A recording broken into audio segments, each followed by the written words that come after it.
sa atin yan. Ano dito? Dinis pa. Matagal ko nang hindi ganyan. Ano pa? 2017, haka? Taga-Bacoor po, Cavite. 2017, 16 kami nagkakilala. Actually, hindi kami nagkakilala yan. Dahil yung mga assignment ko doon, mga mission sa akin. Sila, mga magyaya. BFM? Ministry partner po. So yung nagkakalat ng mga sa pangkat. Para dito sa atin. Kaya sa akin yun. Ay, di maganda kung marami tayong gawin sa manitan bago marami tayo. Ay, sabay ako sa akin yung sabi ko. Blessing. Blessing na Subukin mo yung tirutin, tapos mo lang yung ano. Tirutin mo kagad mo.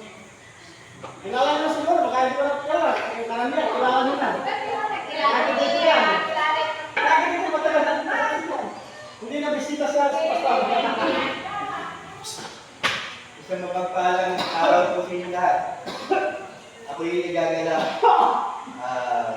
na muli inintulungan na wala Panginoon Diyos natin na makapunta dito.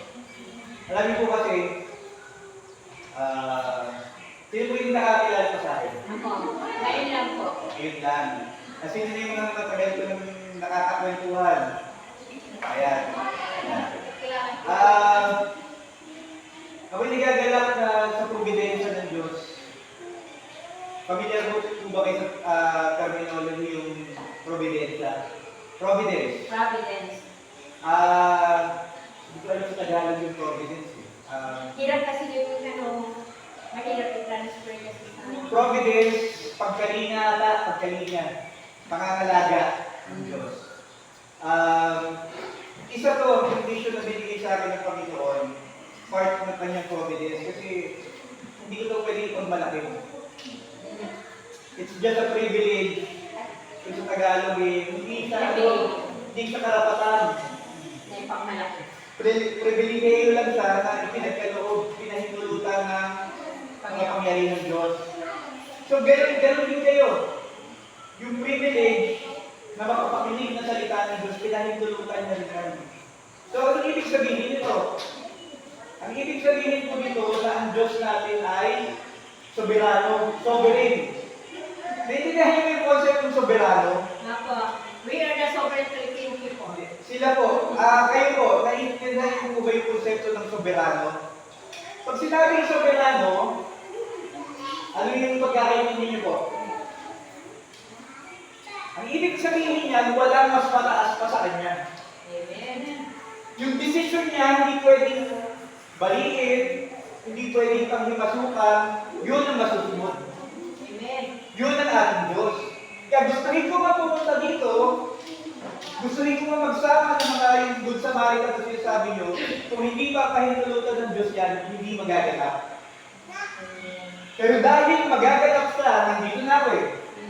Or pagdating ng Friday, Lord willing, sa awa ng Diyos, makarating yung mga kasama ko, ibig sabihin pinahintulutan ng Diyos.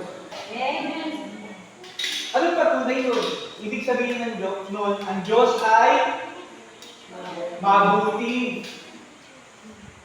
Mabuti ba ang Diyos? Amen. Eh paano kung may sakit ka? Paano kung wala ka na pambili ng bigas? Paano kung yung mga anak nyo mukhang hindi makakapag-aral? Manahit pa rin. Mabuti pa rin ba ang Diyos? Amen. Amen. Pero may pagkakataon na hindi niya binibigay. Pag hindi niya ba binigay, ibig sabihin hindi doon sa mabuti. Hindi naman. Yung kabutihan ng Diyos hindi nagbabago. Amen. Ibigay niyo man o hindi, mabuti pa rin siya. Bakit? Kasi minsan may mga pagkakataon na hindi natin nauunawaan. Sa ikabubuti pala natin yung nakakainis, nakakalimot na pangyayari. Pero sa ikabubuti pala natin. Halimbawa ako, papunta na ako dito, biglang nasira yung sasakyan ko. Di ba parang nakakalungkot, sayang yung pagod ko, prepared na ako. But Lord, hindi mo pinayagan. Kasi pala kung natuloy ako, baka na-aksidente ako. Ayun yung providence. Providensya. Hindi lang yung binibigay.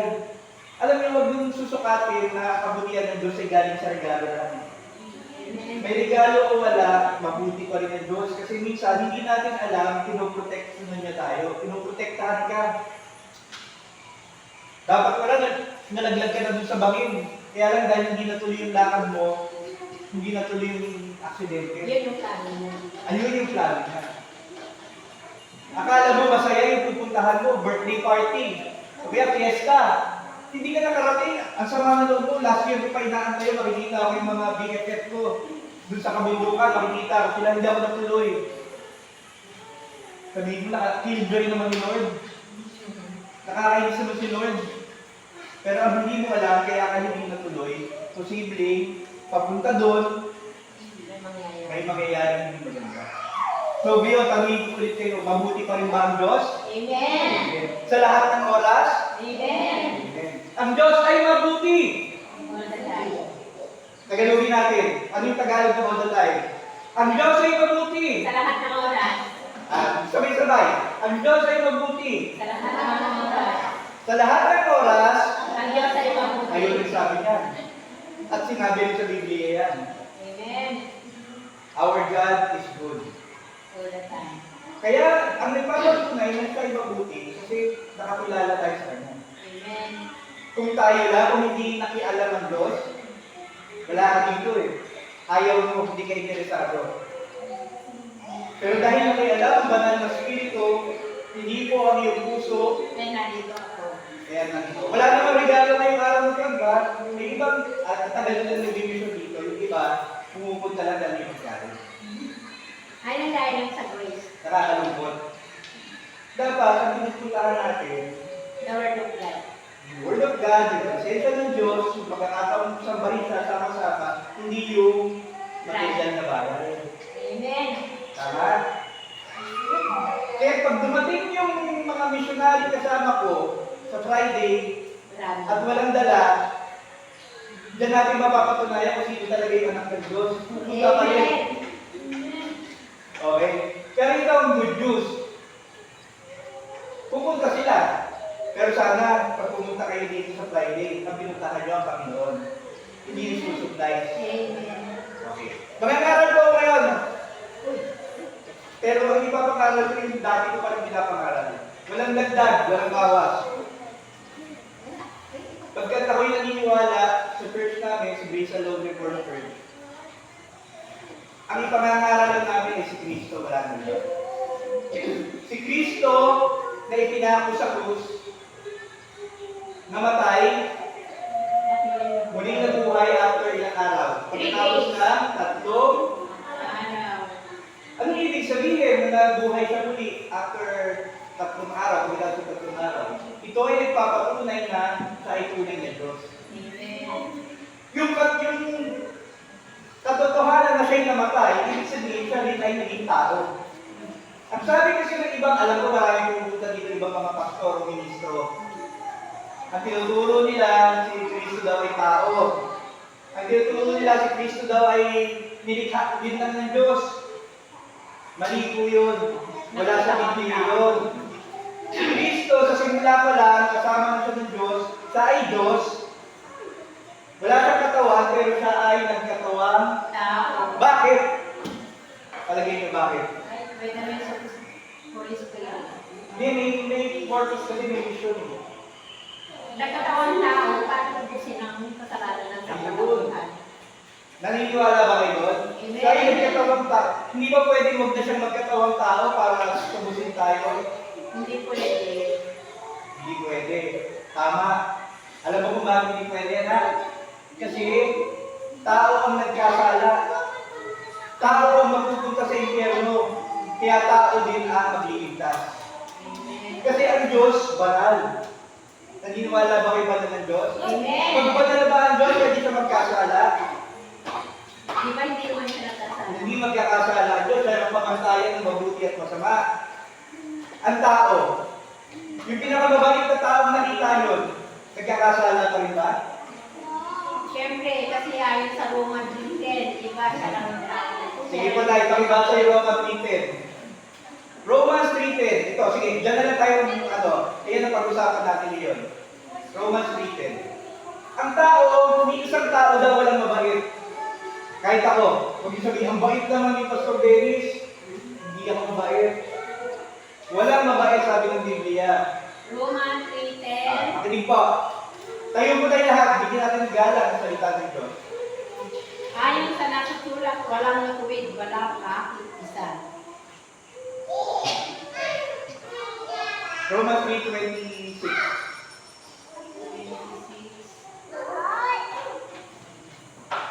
Ngunit ngayon ay ipinapakita ng Diyos na siya ay matuwid at itinuturing niyang matuwid ang mga sumasampalataya kay Balik tayo 3:23.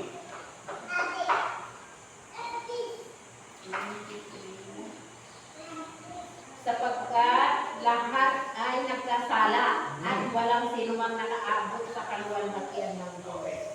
Salamat sa Diyos sa pagkakabasa ng kanyang salita. So doon sa verses na binasa natin, malinaw. Wala isang matuwid. Meron bang isa? Wala. Wala. Kasi wala pa si Kristo. Si Kristo, nung nagkakawang tao, siya lang nakaisa-isang matuwid. Pag sinabing matuwid, masunurin, hindi lumalabag, obedient sa batas ng Diyos, sa Ten Commandments. Tama?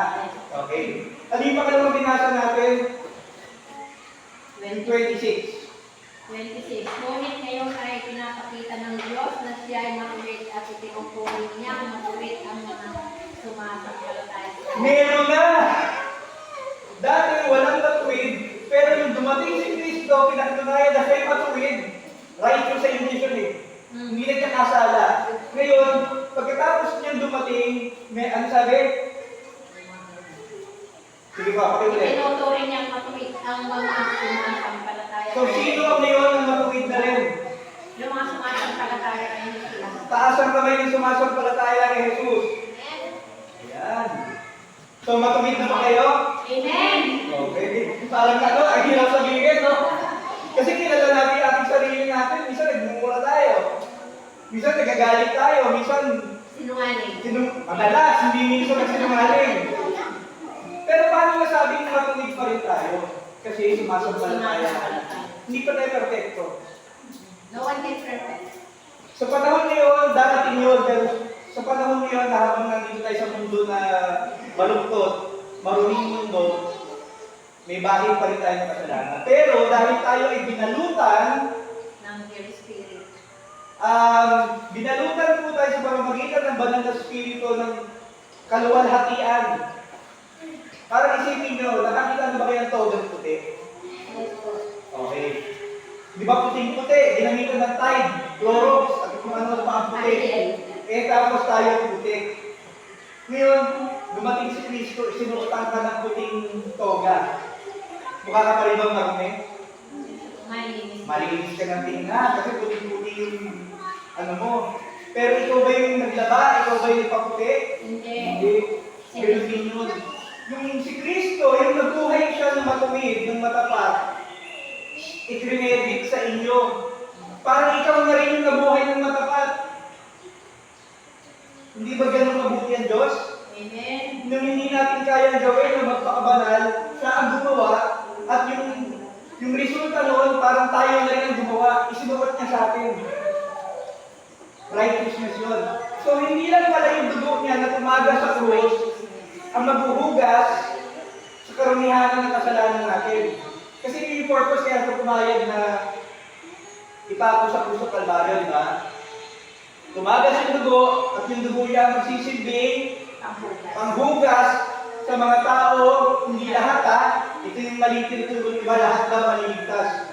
Hindi, ang maliligtas lang, yung magsisisi, sabi niyo, magsisisi. Magsisisi. At sumasampalataya. Sumasampalataya. Ay, Jesus. Okay. Ang lahat ng magsisisi at sumasampalataya kay Jesus, yung dugo niya huhugasan. So, malilinis na tayo, di ba? Hindi pa tapos yun. Malinis ka na, susuotan ka pa ng malinis na balot. Yung kaluwalhatian. So, ibig sabihin, malinis na talaga tayo. Ngayon, tanong, Pastor, o lininis na ako ng dugo ni Kristo, sinuotan na ako ng malinis na baluti o ng balot. So sa tingin ng Diyos, pag tinignan ako ng Diyos mula sa langit, uy, wala siyang kasalanan. Parang hindi siya nagkasala. Ang sabi sa Bible, sa theology ng ano yun, right justification, justified na tayo. Para tayo pinanganak na sobrang linis at hindi nakabasag ng pinggan. Okay? Eh paano kung paglabas ko ng simbahan, katalisod ako, para pagbura ko? Paano kung tinanong ako nung nakasalubong ko, nagsinungaling ako? Disqualified ba ako ulit? Ano sa tingin nyo? Nawawala ba ang kaligtasan? Hindi. Kasi magsisisi ka naman eh. O, sino nagsabi hindi nawawala? Taas ang kamay.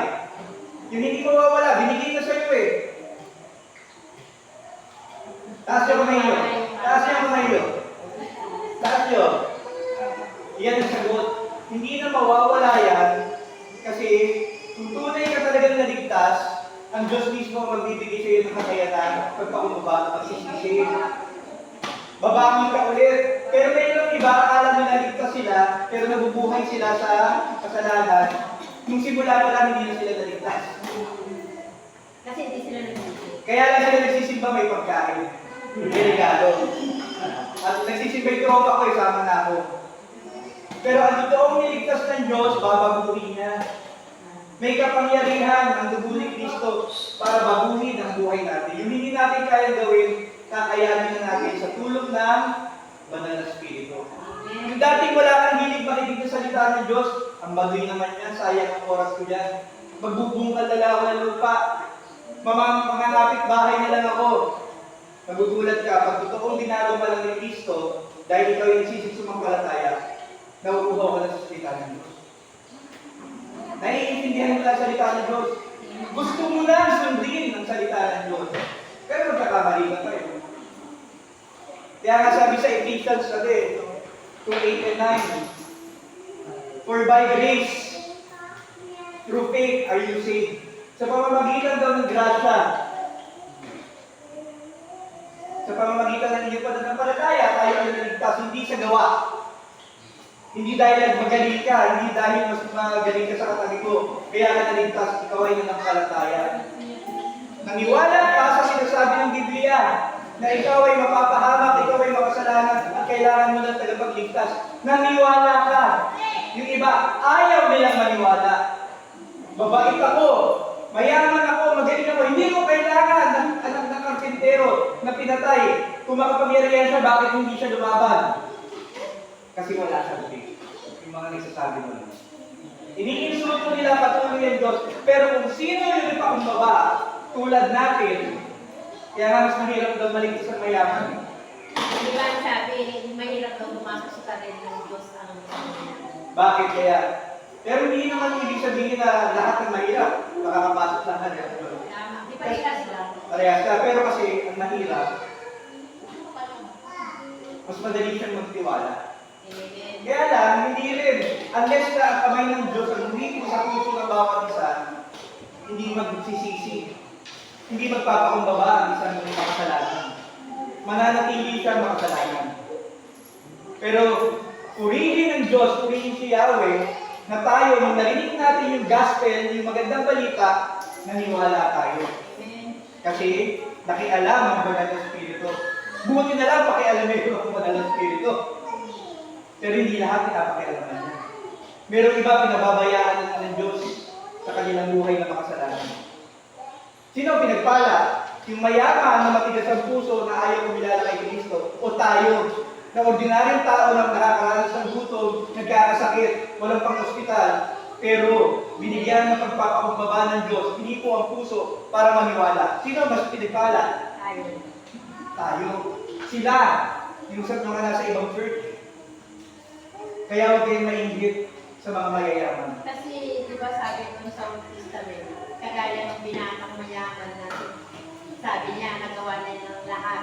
Tapos tinanong niya si Jesus, ano pa ang gagawin niya para makapasok siya. Eh, tapos yung sinabi niya na binta niya lahat ng bagay. Hindi niya kinaya. Di ba nalungkot siya? Hindi niya kinaya. Hindi nila mabitawan yung physical na bagay. Hmm. Tayo, wala tayong ginagawa. Wala. Sige na, ano po yung tanong nyo?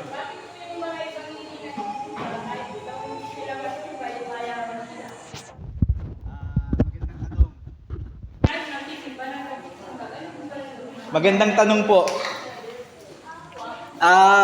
Ito ang sagot dyan.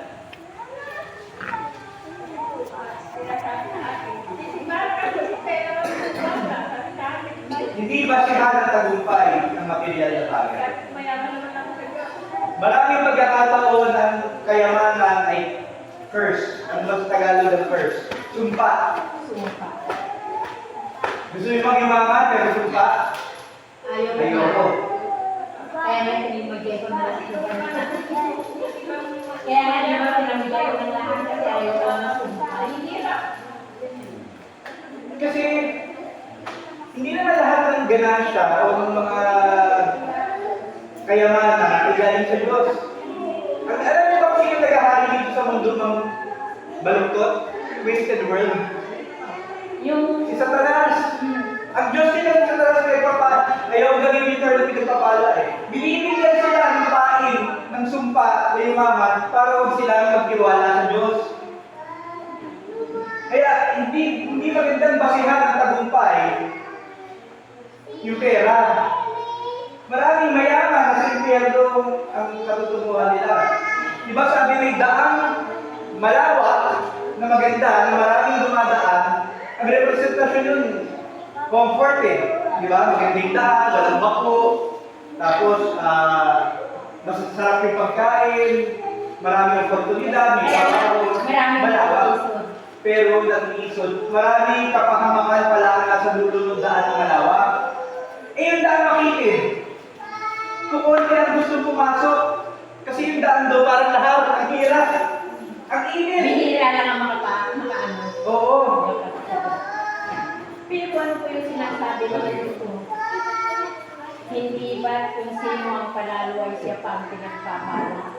Hindi lamang nananalaman ng kasama, kundi sinusubukan nila ang paggawa nila ng kasamaan, ngunit hindi sila pinakasahan.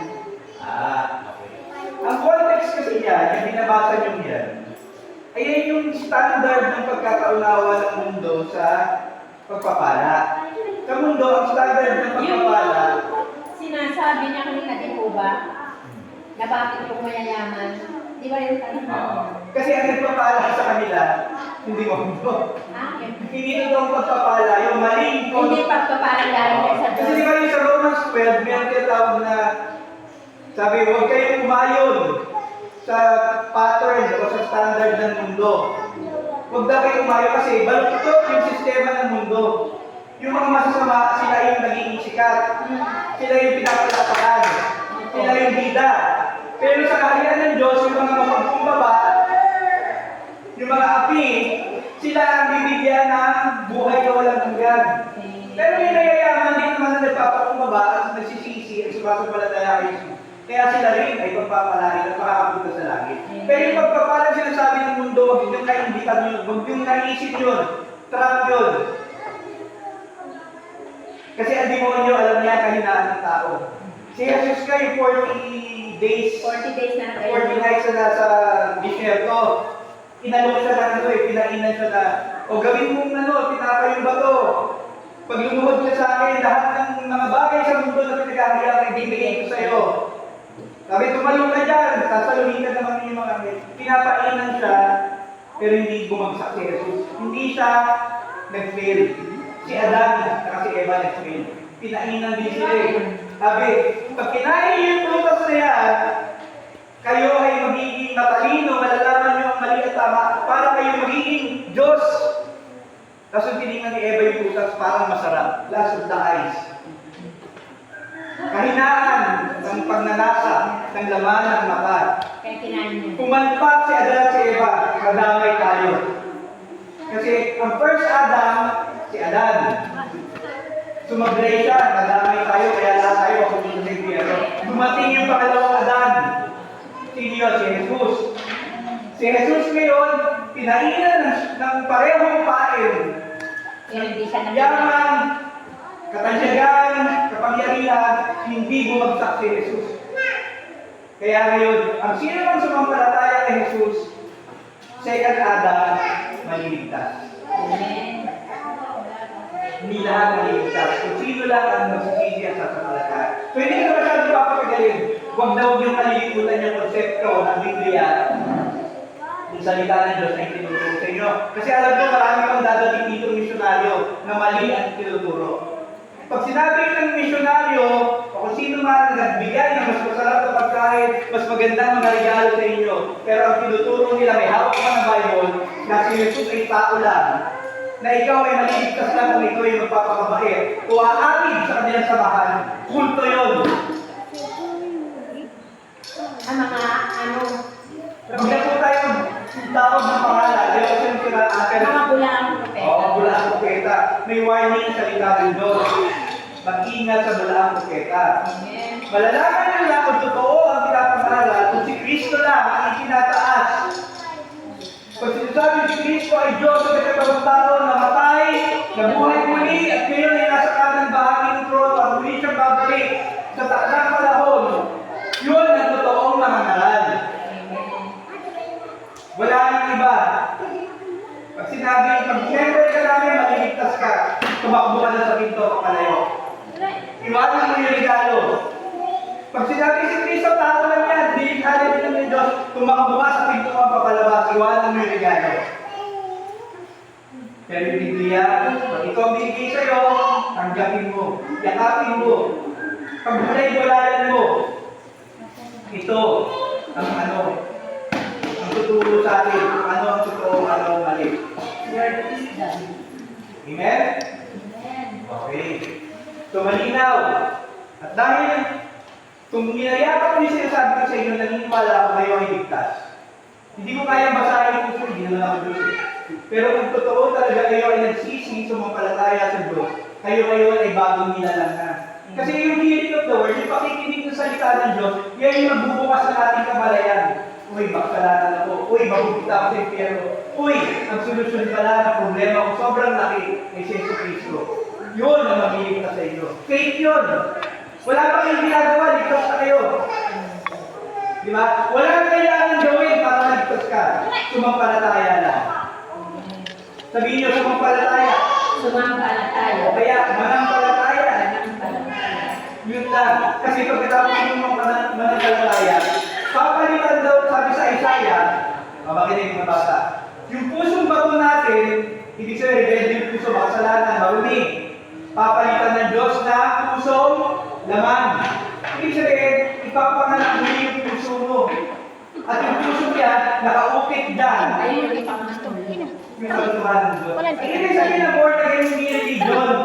Ang ibig sabihin na born again, binabukan. Pinatay yung luma mong sarili at pinalitan ng bago. So born again ka, bagong nilalaan ka kasi pinalitan na yung puso mo ng puso laman.